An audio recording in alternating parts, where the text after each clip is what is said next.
G'day, Professor Joseph Drew here. I've been asked to speak about the importance of price signals, what they are, why we need them, and how you can get them right for the benefit of your local community.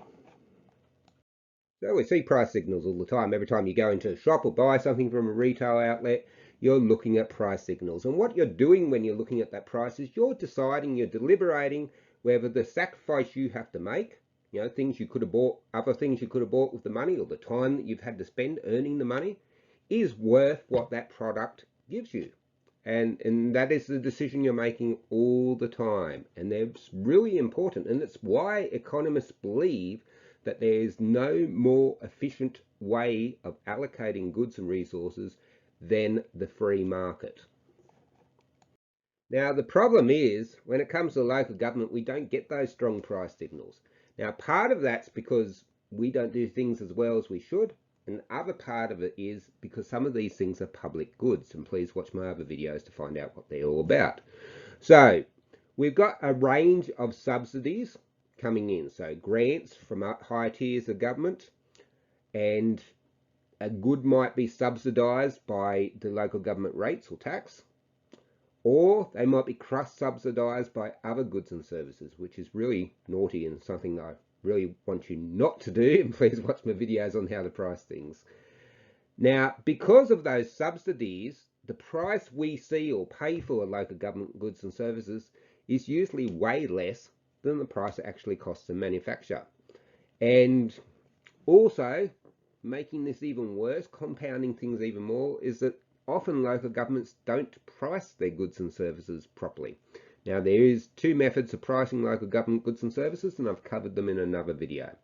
So if you add those two things together, what you end up with is fiscal illusion, which is the biggest problem local government is facing. People just don't know how much the things that they're consuming cost, how much they're worth, because they're getting all this mixed signaling. And as a result, they consume too much of it, and they also demand too high a quality. If people pay for things, they're more likely to be prudent. They're more likely only to demand what they're willing to pay. If you're giving things out at clearance sale prices, it's just like a clearance sale. You ever been to one of those Boxing Day sales? People race through the door and load the trolley up with all sorts of things that they don't really need and don't really want, because they just get in this frenzy of spending. And if you're going to discount all your local government goods and services like that, that's the response you're going to get from your citizen consumers. So the remedy, most of the remedy for this problem, is actually really simple. Give people information. When they buy a good or service, tell them how much it cost the council to produce, tell them how much it was subsidised by taxpayers, or subsidised by intergovernmental grants, or subsidised by cross-subsidisation, and then they'll have the information. I often tell a story about the PBS medicines. You may recall many years ago they were entirely free, and then you had to pay about $5 per script. And shortly after my motorcycle accident, I couldn't work for many years while they were screwing me back together again. I was on a tablet, and I didn't realise how much the thing cost. I had spinal cord damage from a motorbike accident.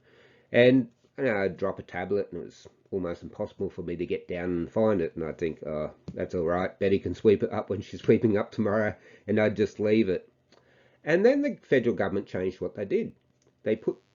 First they charged me $5 per script. Then they put on the label, cost to you $5, actual total cost $130 or whatever it might have been. And all of a sudden I realised, hey, those tablets are worth $4 each. So if I dropped a tablet, which I did all the time because I had spinal cord damage, I'd call the kids in and get them to climb under the couch and find the thing, and then I'd take it. And I didn't waste it. And your citizens aren't going to be much different to that. People act reasonably if you give them reasonable information. If you tell them how much things are worth, they'll value it at the price that you signal to them. If you don't, they'll value it at the price that they pay. And if they're paying zero for it, they'll value it like zero. So it's in everyone's interest to give these clear signals. When do you give them? It's when the person's consuming the thing. So if they're going down to the swimming pool, you give them a ticket back when they pay the entrance fee, it has the information. If you're sending out a water bill, it has the information.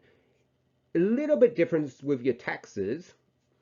You also need to provide information when you send out the rates notes, quarterly rates notices. And the information there is, where does the rates money go?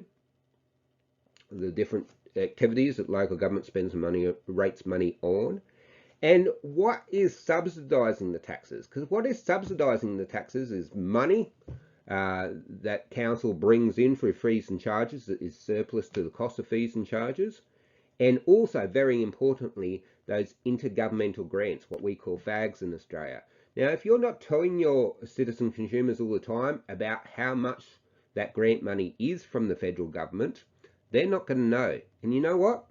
Next time the federal government decides they've got a budget emergency, which they do, hopefully eventually they'll realise, and they try to freeze your FAGs, your citizens won't care, because they don't know what they are, and they won't know how much they are, and they won't know how important they are to your council. Such a simple thing to put this information on your rates notice. No point putting it in ads and things. No one's interested, or websites, no one's interested in looking up these things about local government. We might be, because we're in the local government sector, but no one else is going to look it up. Put it on the rates notice. When the person's opened up the envelope and looks at the rates notice, that's when they're interested. That's the best time and when they're going to be most receptive to learning about your council finances.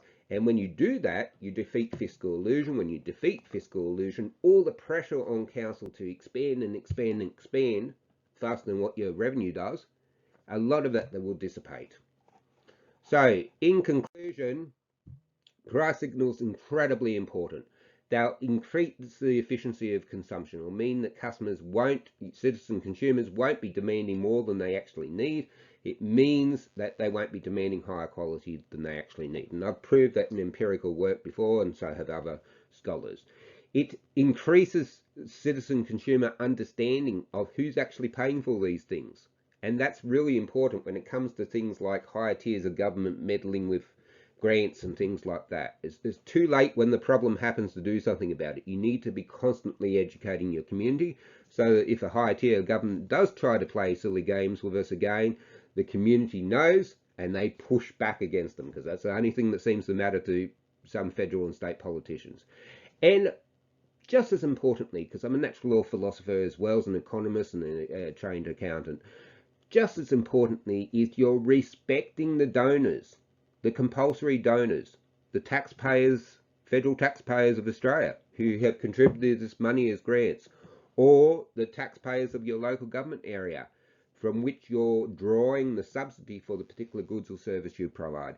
Incredibly important that we recognise and pay tribute to the compulsory donations that people are making all the time to a wide basket of local government goods and services. Look, if you found this video helpful, please do me some favors. I want these videos turning up into more people's YouTube feeds so that more people can get the help that I'm trying to provide. And you can help me with that. You can flick the link of this video to someone you know that works in local government. You can subscribe so you know when my new videos are coming up, and you can give it the thumbs up, which makes it more likely for it to turn up in people's feeds. So please help me to help others. Thank you very much for your time. Goodbye.